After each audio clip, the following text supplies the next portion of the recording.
Part 2.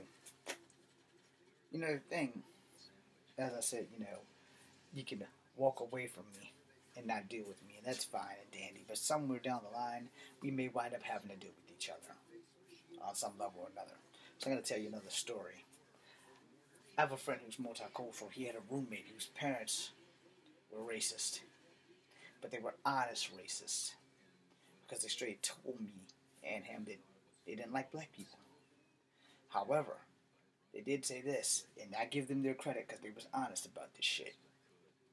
We can't really blame you because it's not like you asked to be a half-breed. I didn't.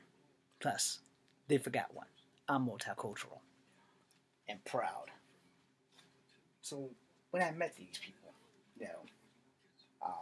my friend who was biracial, he straight told me, he said, hey, look, I got to tell you something about my homeboy, my roommate. I got to tell you something about his parents and his dad. Mostly it was his dad, so it's mostly a male thing. I haven't met too many racist women. I haven't met too many racist women. Doesn't mean they're not out there. So he goes, all right, look, homeboy's daddy, they don't really like black people. I said, okay, so you get to stay at his apartment. He knows you're part of black, right? He said, yeah. And I have prepared them for you so they know that you're part black. Alright? So, this wasn't too far up the road from Belmont Park, which has rarely had too many black people living there. So when I met them, they obviously sit down and talk to me. And we had that talk where they straight told me, yo, we don't really like black people. Okay? Cool. And I told them, you want to know a secret? I don't really like black people either. But the truth be told, it was because of all the bad experiences that I had that were racist. Mostly came from black people. When I was a kid, you have no idea how many times somebody black told me, we don't like the half-breed boy. We don't want him on our kickball team. We don't want him on our soccer team. We don't want him anywhere near us because he's not a real nigger. He's a half nigger. So like I said, this town has not always been unified and sanctihood. I once punched a girl in the mouth in the 4th or the 3rd grade for calling me a nigger. It kind of made a lot of my white friends kind of agree. Because I had known martial arts and I knew better. But if you ask me now, yeah, I'm ashamed of it. If you asked me back then, the answer was simple. Reflex. And I'm like, what? I said, yeah, reflex. I had no control of my hand at the time. Because all I heard was the words, James. Let me stand like her real quick. James, you're a nigger. Before I knew what happened, right hand went up and came back down and blood trickled out her mouth. Till this day, I still feel ashamed of myself for that. Because as a man, you're not supposed to hit women. As a martial artist, you're supposed to walk away from shit like that. Because it's just words. And for someone to tell you that words don't hurt like a fist, they are lying through their fucking teeth. Because there have been times, and I am over it, which is why it's kind of funny. When I was working at Kegler's, I know you guys are tired of seeing me comb my hair, but when I get up close, it looks kind of funky. So I'm going to comb it all to the back. Anyway, so when I worked at Kegler's, I guess it all kept coming back when the guy for 3 years at my job, he was a customer. He was a fair dude, he was alright. Whatever the hell he was going through, I just happened to be the recipient of it. I had a name tag, and I'll tell you guys this story. If you've watched any of my videos, I've brought this up at least more than once. And he kept calling me Chief. He kept calling me Chief. And he kept calling me Chief. And 3 years of being called Chief, I'm starting to get pissed, because that's not my fucking name.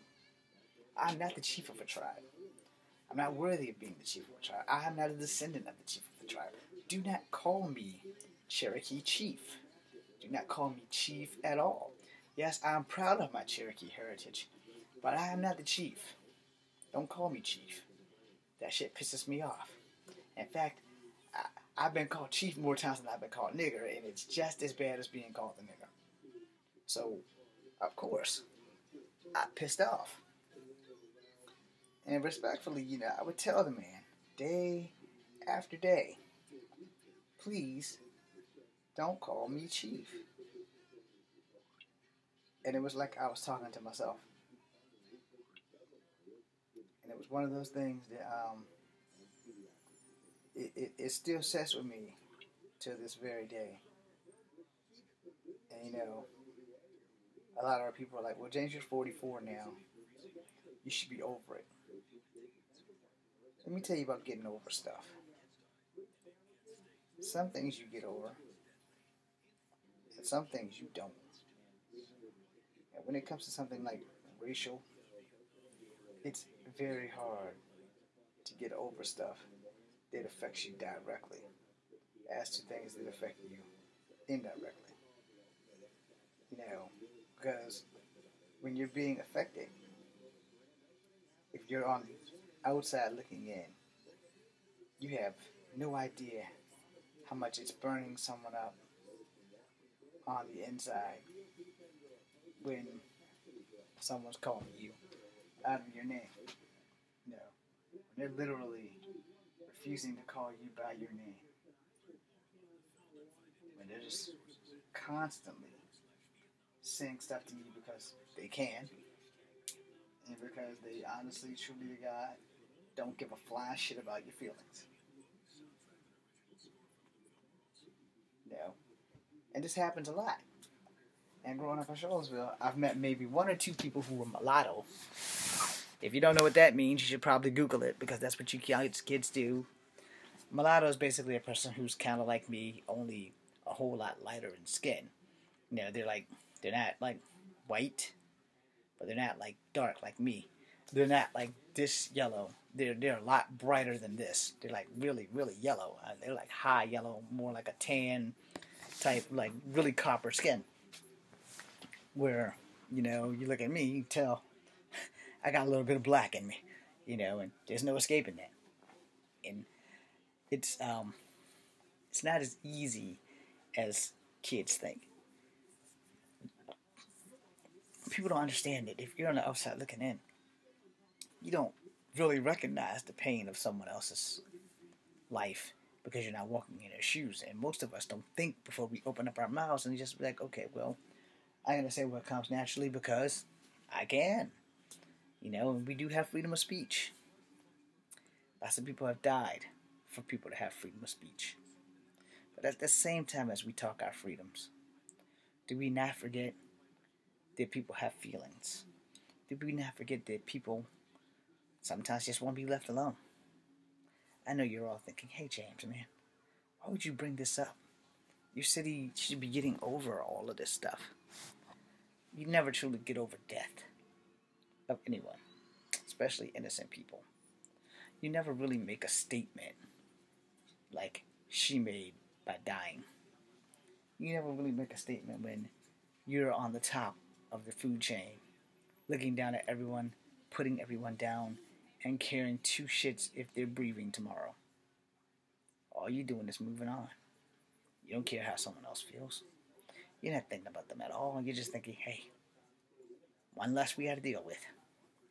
And that's why we are where we are in this world right now. Because everyone is thinking, one less person we got to deal with. And that goes for racist people specifically. One of my very first racist experiences was the race war of Berlin Moran. And it was the first time that really ever really affected me is when they said we don't want you on our side because you're not a real nigger, you're a half nigger.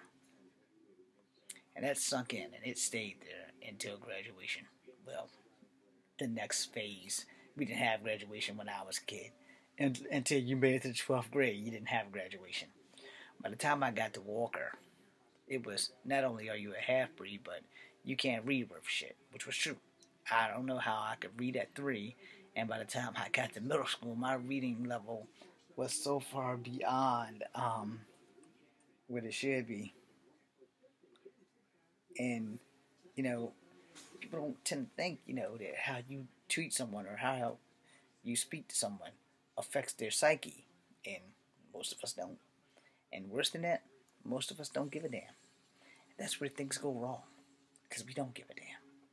And we people, any color, any race, any ethnicity, most of us don't give a damn about the person standing next to us. We give a damn about the statement that they make. We give a damn about how their lives are better or worse than ours. But we don't truly give a damn. We really don't. Because if you do, think about why we are the way we are in this world. I'm not a person to go around insulting people because they don't believe in God. Hey, that's your stick. If you don't believe in God, who the hell am I? I don't have the right to judge you for what you believe. I also don't have the right to cram God down your throat.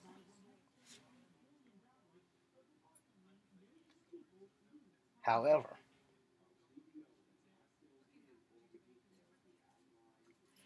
however, I'm supposed to help you, help me, and you're supposed to help me, help you, to understand each other, so that there wouldn't be any racial mischief between the two of us, so there wouldn't be any strife, so there would be some kind of communication, some kind of peace. Earlier, I made a video about how Oprah was on 60 Minutes and how a white lady who was against Trump feared civil war. Well, my saying on that is that, she has a right to be afraid. We all should be at least worried.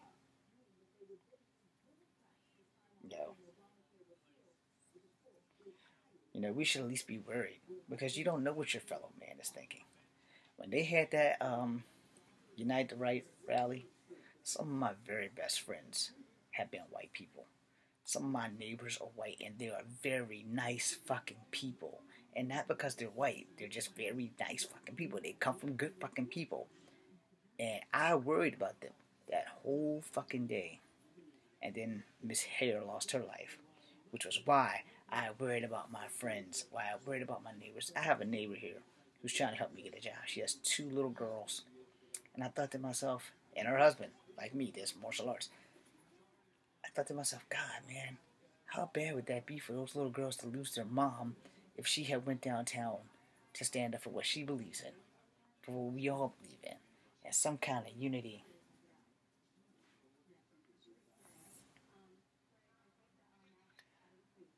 So for some kind of unity amongst our people. When is it going to be the human race and not blacks, whites, Asians, Spanish people, which technically are Asians? When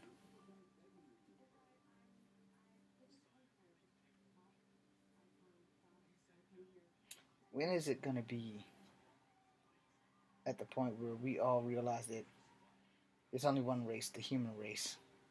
There's only one species, our species, and that we are in this together. When is that going to happen? Will it happen in my lifetime? If I live long enough to have children, will it happen in their lifetime? Will they be the pioneers that set this thing in motion? Or will they be the people who seek to destroy it? If you raise your children right, they won't be racist. Now, don't get me wrong. Racism is one of them things that will probably never go away. But you know why it won't go away? Because people won't let it go away.